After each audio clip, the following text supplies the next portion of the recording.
Salut à tous, c'est Xav. On se retrouve comme d'hab pour la petite vidéo du week-end sur Pépitor TV. Donc, retour sur la semaine, encore marqué par une forte volatilité sur les indices, et puis quand même une tendance, comment dire, assez marquée à la baisse, hein, tout simplement. On a vu par exemple le Nasdaq aux États-Unis qui a fait -5 jeudi, -5 qui a clôturé à -5, qui a fait une séance à -5. Je crois que c'est la première fois qu'on voit ça depuis le crack du coronavirus, si je dis pas de bêtises, donc mars 2020. Et puis je crois qu'on a quand même des indices qui sont, si on prend l'exemple du Nasdaq, je crois qu'on a -25% depuis les plus hauts de janvier. Après le CAC 40 tient un petit peu mieux, mais tiens, on va commencer tout de suite avec l'analyse du CAC 40. J'aime bien le faire de temps en temps. Donc en fait, quand même pour bien montrer l'environnement de marché dans lequel on est, euh, on constate que... tac. On constate qu'on est quand même bah, assez baissier à court terme, hein, depuis les plus hauts de début janvier. On a construit une oblique comme ça, qu'on n'arrive pas, une résistance oblique baissière qu'on n'arrive pas à passer par le haut. Donc on constate des rebonds de plus en plus faibles avec des points bas de plus en plus bas. Et tout simplement, là, cette semaine, on a cassé, bon, pour moi, c'est un petit support intermédiaire, on va dire, là, qu'on travaillait là depuis quelques semaines à 6400 points en gros. On a cassé ça par le bas. Donc là, clairement, le prochain gros support, ce sera la zone des 6100. 6100 points qui correspondent au point haut au point haut de 2020, quoi. Post, juste post-crack du coronavirus. Voilà, voilà. Donc bon, si on voit, hein, on est sous toutes les moyennes mobiles. C'est quand même assez baissier à court terme. Après, si on dézoome, on est quand même toujours, à moyen long terme, on est quand même toujours assez haussier, même si c'est de moins en moins vrai. Et puis, tout simplement, je pense qu'il faudrait pas casser 6100, 6000 points à la baisse sous peine de derrière avoir une vraie tendance baissière sur le moyen terme. Alors après, je voulais juste présenter avant de commencer les valeurs, donc dire un peu là, moi, les plans que j'ai en tête, hein, comme on a quand même toujours le pétrole qui est un petit peu sur le devant de la scène. Donc juste là au niveau du graphique, donc j'ai pris le Brent. On remarque que euh, pour ceux qui ont un peu suivi l'actualité ces derniers temps, on a notre amie, la présidente de la Commission européenne, Ursula von der Leyen, qui a annoncé, enfin qui a eu, voilà, on sait que l'Union européenne préparerait un embargo sur le pétrole russe. Donc ce qui aurait pour effet évident de faire monter le prix du baril et du coup d'accélérer l'inflation tout simplement. Donc c'est un petit peu, voilà, c'est un petit peu, faut le comprendre, faut le savoir. Si vous faites augmenter le prix du pétrole, vous avez plein d'entreprises qui ont leur coût de production qui augmente, et donc ces coûts de production, il faut bien qu'elles le répercutent quelque part. Et puis c'est sur le prix de vente final que nous, citoyens consommateurs, on paye à la fin. Et donc si on paye plus cher, on a l'inflation, l'inflation qui augmente tout simplement. Donc en gros, l'idée que j'ai par rapport au pétrole, c'est de me dire, bon, là, ils sont un petit peu... On voit bien, hein, clairement, là, on sort par le bas, enfin, pardon, par le haut du triangle de congestion là, qu'on avait depuis 2 mois. Même au niveau des moyennes mobiles, on voit clairement, enfin, on a vraiment beaucoup de signes qui montrent que le pétrole a envie d'aller plus haut. Donc si le pétrole a envie d'aller plus haut et a envie de redémarrer une nouvelle jambe de hausse, ça veut dire quoi? Ça veut dire les parapétrolières et les pétrolières sur le devant de la scène. Donc moi, c'est vraiment les valeurs que je vais suivre ces prochains jours, ces prochaines semaines, très clairement.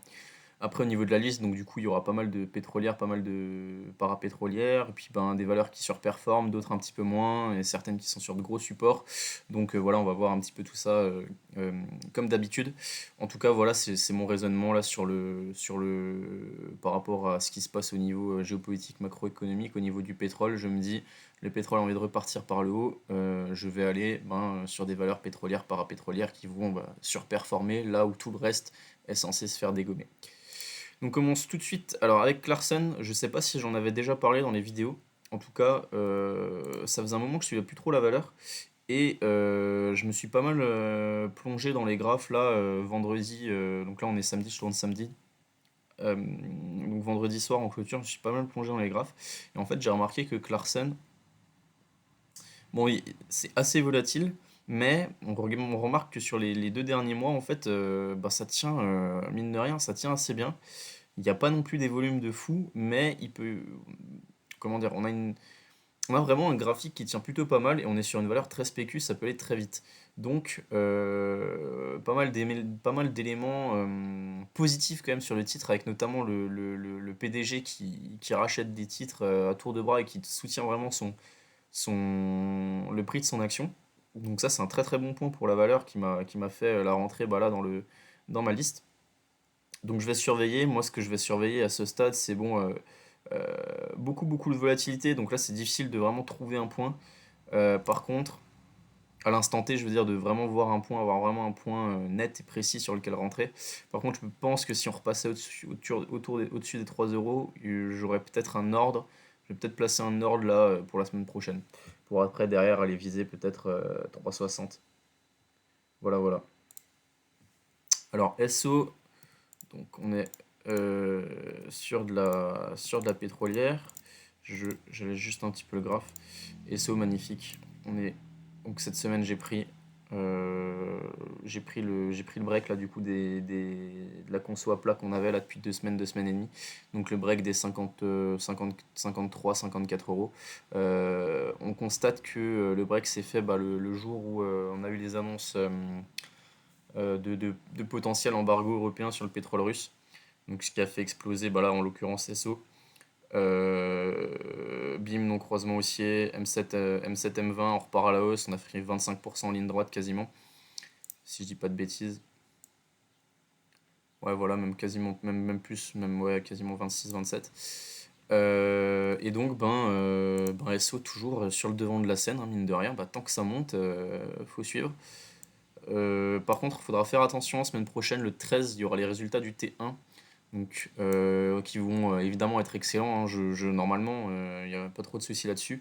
Mais on sait ce que c'est les résultats, même excellents en ce moment. C'est souvent une opportunité pour le marché de vendre. Donc, même sur des valeurs qui sont pas forcément très chères. Donc, ben, à faire attention. Voilà, juste avoir en tête que le 13, il y a les résultats d'ESSO. Résultats du T1. CGG. Alors, CGG, parapétrolière aussi. Alors bon, de toutes celles que je présente, hein, donc je sais pas, SO, CGG, Valourec, je crois que c'est tout. Je sais pas si on a une. Il y a Morel et Prom aussi, Technip Energy, c'en est moins une, mais ouais, non, il n'y a pas Total. Euh, du coup, ben, en fait, CGG, c'est la valeur, on va dire, la plus dégueu fondamentalement de toutes, parce que c'est une valeur extrêmement endettée, et c'est une valeur, bah, c'est un peu pour parler franchement, c'est un peu une valeur de merde. Du coup, bon, ça peut être très spécu, ça peut aller très vite dans un sens comme dans l'autre. Donc, on répète toutes les semaines, attention, CGG, Valourec, c'est voilà un petit peu comment je peux dire, un petit peu les vilains petits canards. Et ce qui s'est passé sur CGG, c'est qu'on était en clôture mercredi au plus haut, à 1,18. Résultat ben, le soir. Et je sais plus si c'est résultat annuel ou résultat du T1. Et en fait, bah, du coup, contraction de l'activité, baisse de chiffre d'affaires.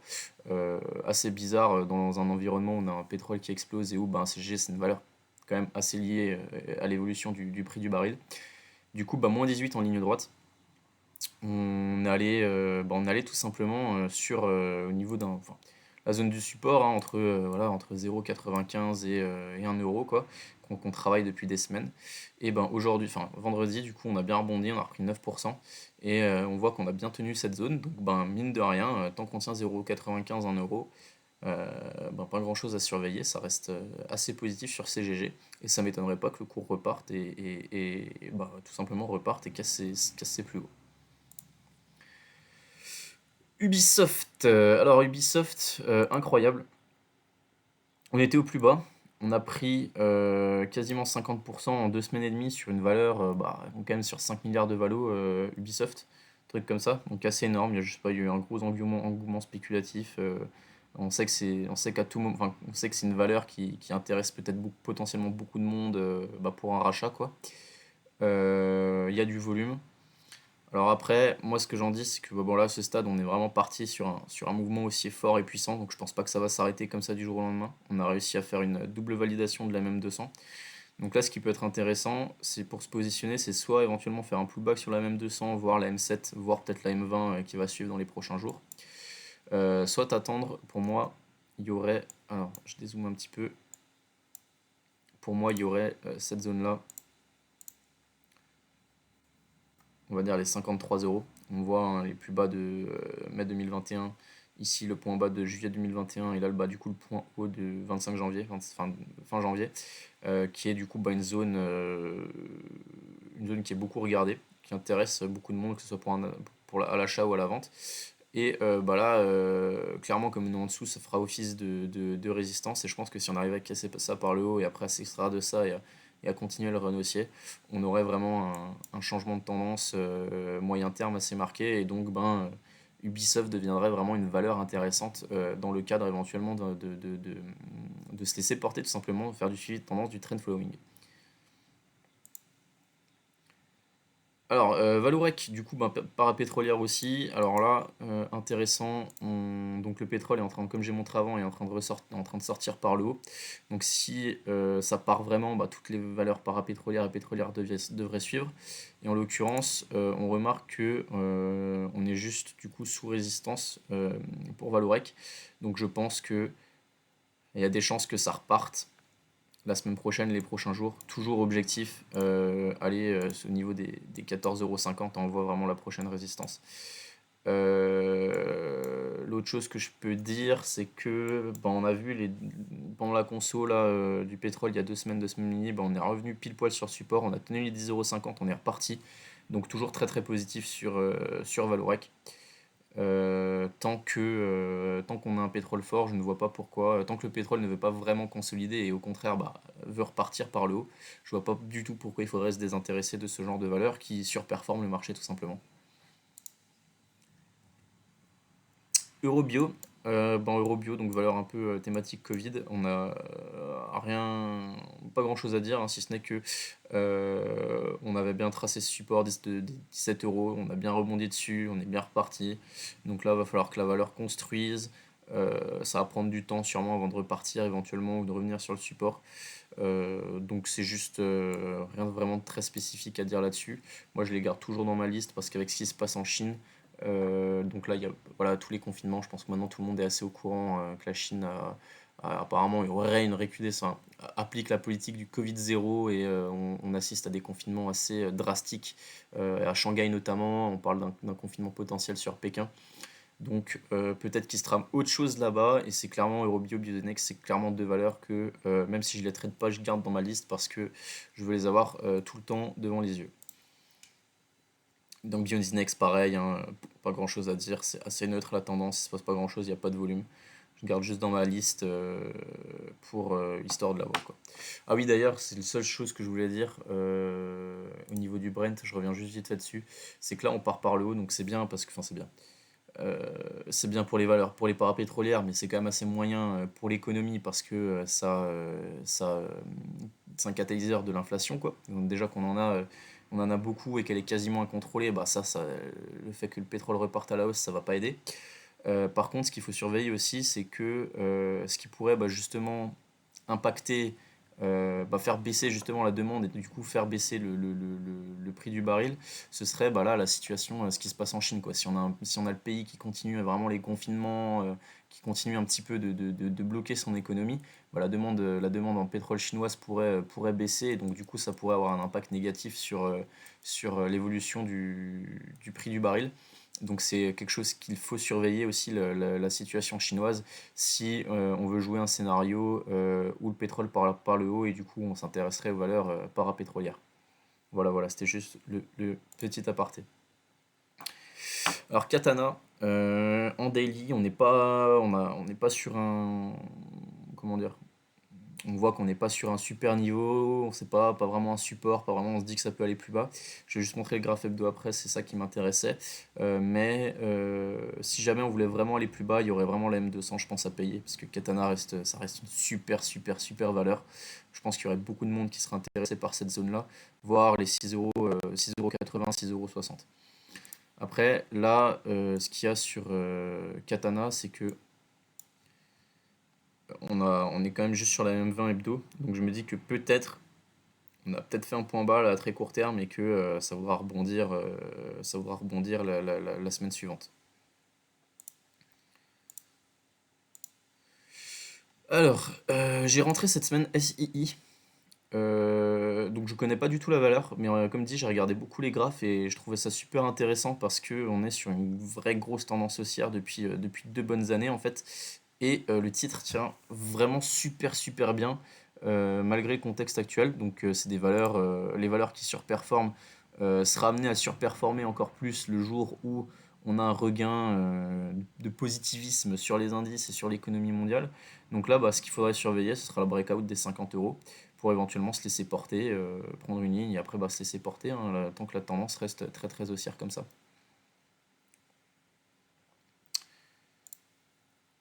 Alors, Eramé, je vais essayer de zoomer. J'ai un graphe assez chargé, mais je pense que si on. Je vais peut-être enlever ça qui ne nous intéresse pas. Tac. Ok.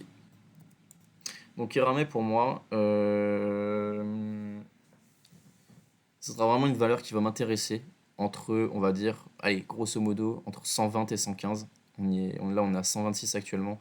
J'ai tracé une ligne à peu près, on va dire 117,6 qui correspond là au plus bas de, c'est quand, du 15 mars. Et à la zone ici qu'on avait bien travaillé, pareil, début mars avant de partir par le haut. Donc ça reste une valeur qui reste en grosse tendance haussière, même si là, à court terme, on consolide un peu et qu'on est repassé baissier. C'est une valeur qui reste très haussière à moyen terme. Et en fait, c'est pareil, ce qui m'intéresse sur Eramet. Pourquoi j'ai tracé cette zone de 117 euros? C'est parce que si on se met en hebdo, on remarque que ça correspondrait bah, à la MM20 hebdo aussi la semaine prochaine, qui n'a pas été testée, qui n'a pas été touchée depuis 7 mois, pardon, depuis 6 mois quasiment.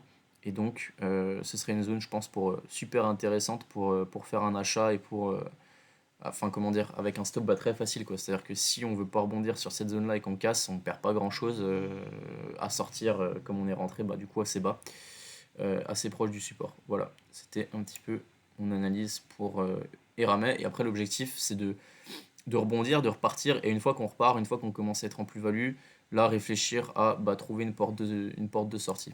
Dans ce cas-là, c'est comme ça, cette configuration-là, c'est comme ça que je vois les choses. Après, le plus souvent, c'est quand même bien d'avoir un plan vraiment bien prédéfini à l'avance avec une porte de sortie claire. Mais là, comme c'est une valeur qui reste en grosse tendance haussière depuis des semaines, on se dit bah, pourquoi pas aller chercher cette zone-là, repartir, faire des nouveaux plus hauts et repartir vers le nord, quoi. Alors XFAB, je crois que ça fait un moment que j'avais pas parlé de la valeur, je vais essayer d'alléger un petit peu le graphe. En fait, qu'est-ce qui m'intéresse sur XFAB, c'est que pareil, c'est le graphe hebdo. En daily, il n'y a pas grand chose à dire, si ce n'est que bon, on aura peut-être un vrai signal si on repassait par le haut, si on avait à recasser par le haut les 7,55 €. On voit, on est en train de créer une sorte de W là, qui une figure assez bullish si on arrive à casser par le haut. Après, si on cassait ça par le haut, comme objectif, on aurait, je pense, la zone des 9 euros, quoi. Mais par contre, pareil, pourquoi je la rentre? Parce que si on se met en hebdo, on remarque que c'est une valeur bah, qui tient assez bien. Qui tient assez bien là ces dernières semaines après son gros point bas qui n'en fait pas de nouveau pour l'instant, qui a réussi à tenir vraiment son support. Et en fait, bah, en fait on remarque que c'est un gros, une grosse zone de support quoi. Hein, avec, bah, on a ça là, le pic là. Comme quoi, bah, les graphes, enfin l'analyse technique, c'est quand même super précis, toute la zone ici. Donc on a vraiment un support clair. Donc on a peut-être fait un point bas à court terme sur XFAB. Et peut-être qu'on va vraiment vouloir rebondir là, même si le reste des indices, même si les indices en général vont pas très bien. Ensuite, j'ai rentré Alstom cette semaine. Alors attention, c'est vraiment hyper baissier. Là, on le voit hein, depuis je sais pas, 2000, le graphique il date depuis 2019. On voit que c'est là, en tout cas, là, sur les 2 dernières années, quasiment, c'est très baissier.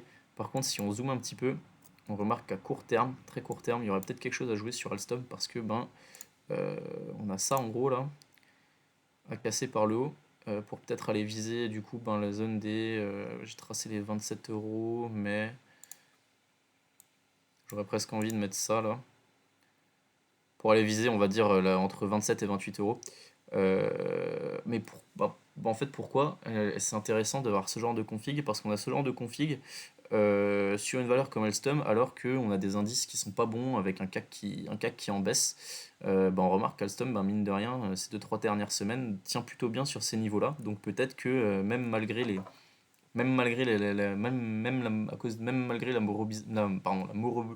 vais y arriver, la morosité ambiante, excusez-moi, on a peut-être fait vraiment un point bas à très court terme et que pas vraiment envie d'aller plus bas et au contraire repartir par le haut, même si les indices vont moins bien. Donc Alstom, j'ai rentré vraiment ça dans la liste aussi à suivre les prochains jours. Technip Energy, on est en train tranquillement de rebondir sur le support des 11,50 dont on avait parlé la semaine dernière, là, le plan d'acheter cette zone-là. Après, ça te fait bien peur en dessous le lundi de mai, mais en ce moment, le marché il aime vraiment faire ça, là, faire une grosse mèche basse, faire sortir tout le monde sur le support, puis repartir.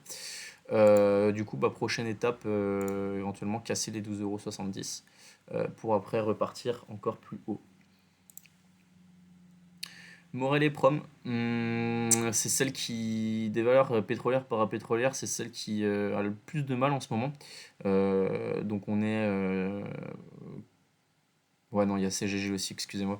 Mais on est quand même pas... voilà, il y a un gros gap baissier à aller combler. On est sous la M20 qui est en train tranquillement de se retourner, commence tranquillement à repartir vers le bas.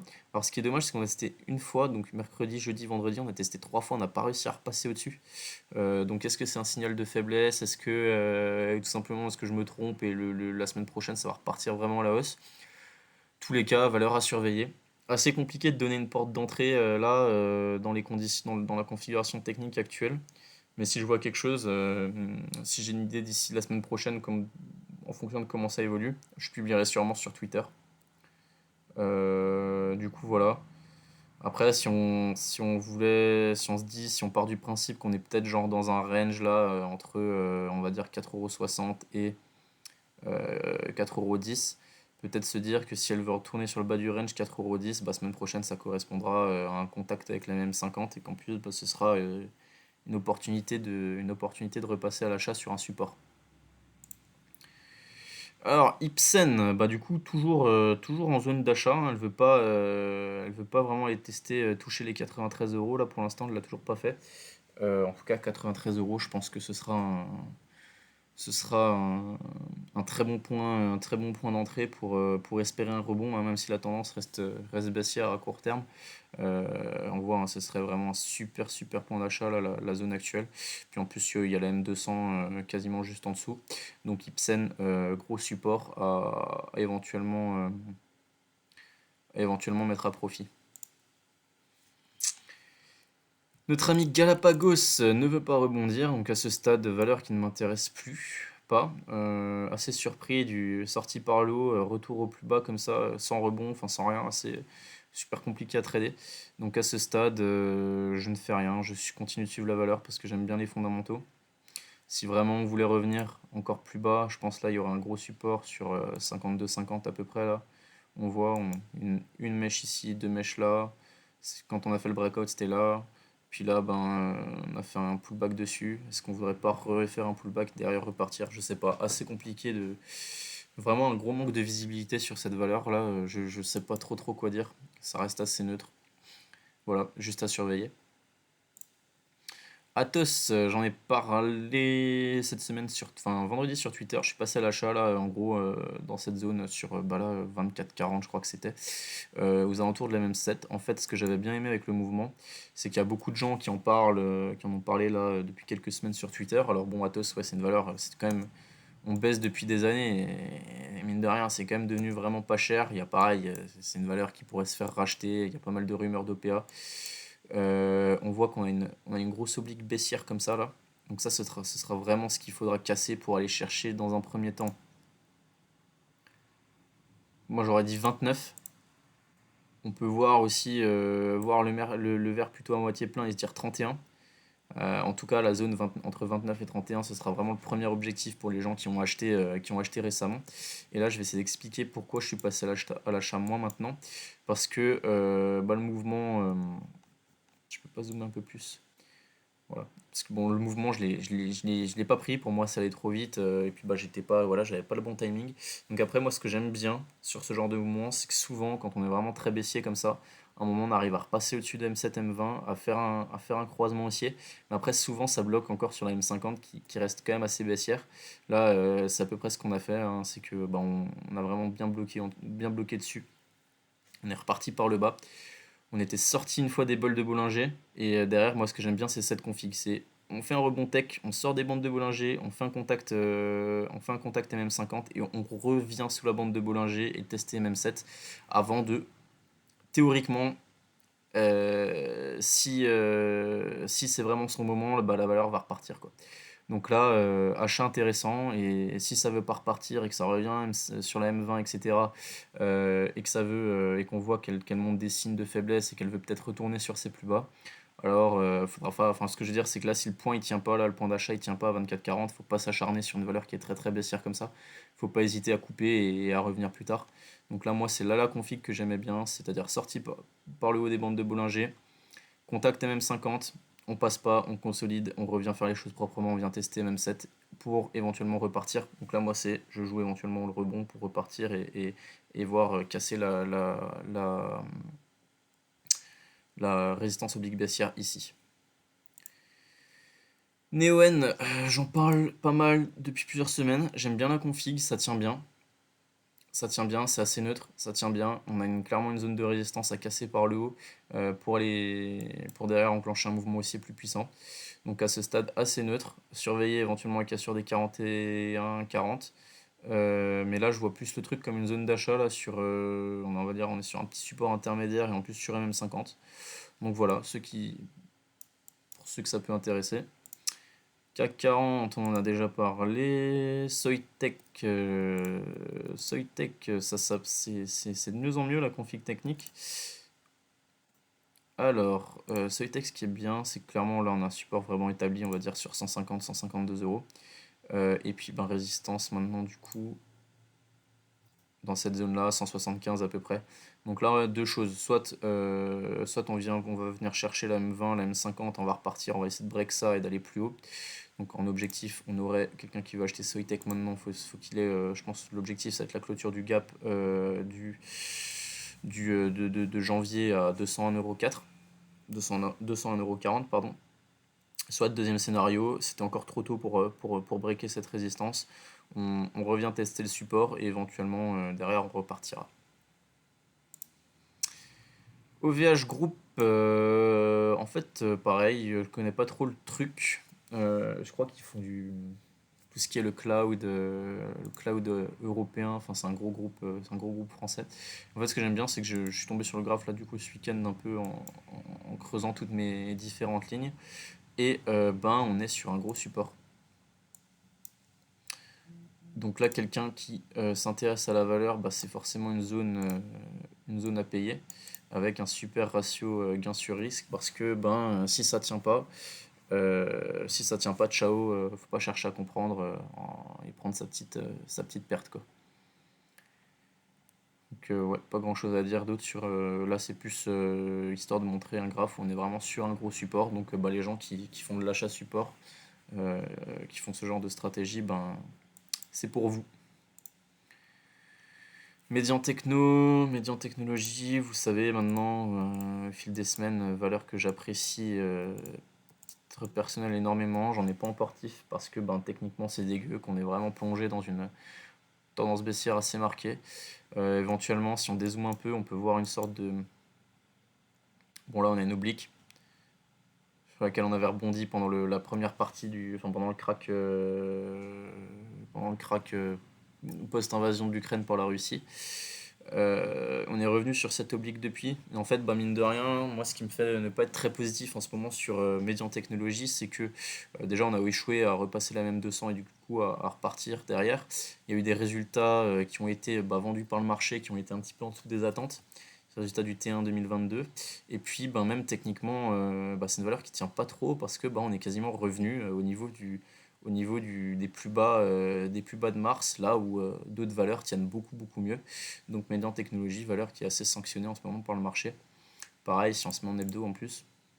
Donc on peut adorer une valeur pour ses fondamentaux, ce qui est mon cas. Moi je pense que Median c'est une valeur qui, si elle réussit, révolutionnera le monde de la médecine, le monde de la santé. Mais bah, techniquement, pour l'instant, vraiment ça ne m'intéresse pas. J'ai beau adorer la valeur, je n'ai pas de titre en ce moment. Et on voit en plus en hebdo, on est en train de faire un vilain non-croisement baissier M7 M20. Alors après, si vraiment on voulait venir plus bas, il faudra peut-être surveiller la même 200 hebdo, donc vers, je sais pas, vers 7 euros, mais on n'y est pas encore parce que ça laisserait un bon 35% de baisse sur ces niveaux-là. Il y aurait d'autres supports avant, par exemple 8,90 € notamment. Metabolic Explorer, je me remets en daily. Très très chiante en ce moment les textes. Parce que encore il y a 2 semaines, pardon, encore il y a 2 semaines, elle semblait vouloir breaker par le haut la résistance des 5,75 avant de repartir par le bas, stabiliser sur les moyennes mobiles. Et puis là, bah boum, il y a eu les résultats du T1, pareil, CA un petit peu en dessous des attentes en baisse, bah, sanction immédiate du marché avec des volumes. Après, point positif, il y a beaucoup de négatifs, mais point positif, on a tenu les plus bas là, de début avril, donc sur 5,10 €. Faudrait espérer que la valeur veuille ranger maintenant entre 5,75 et 5,10 €. Mais si on casse assez par le bas, ben derrière, le vrai prochain gros support, ce serait un retour sur 3,90 quoi. Qui a déjà été testé. On voit le 3,90 là ici, plus haut février 2021, plus bas de juillet 2021, et là les plus bas de début mars.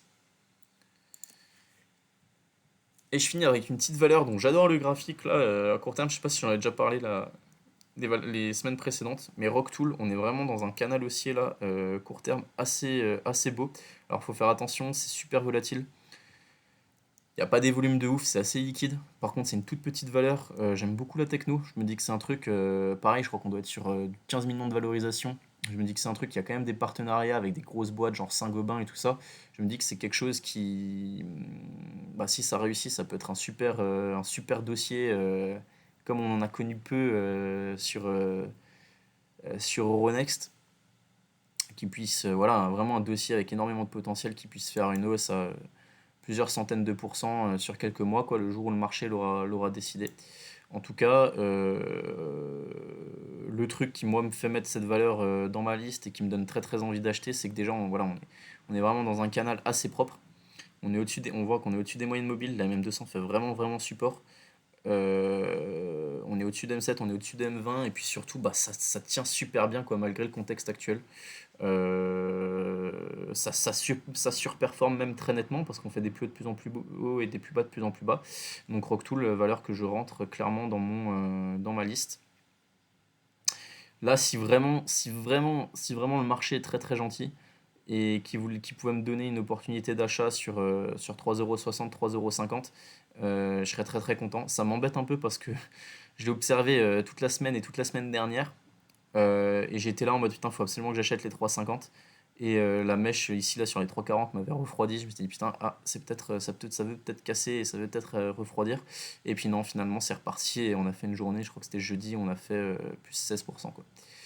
Voilà, voilà. Bon, j'ai terminé pour cette semaine. J'espère que ça vous aura plu comme d'hab. N'hésitez pas à me lâcher un petit commentaire, un petit pouce bleu, toujours voilà, pour le référencement de la chaîne et pour nous soutenir dans notre travail avec Denis, quoi. Et puis bah, sinon, en attendant, je vous souhaite un excellent week-end et je vous dis à lundi, dès lundi sur Twitter et la semaine prochaine, samedi prochain sur YouTube. Ciao, ciao!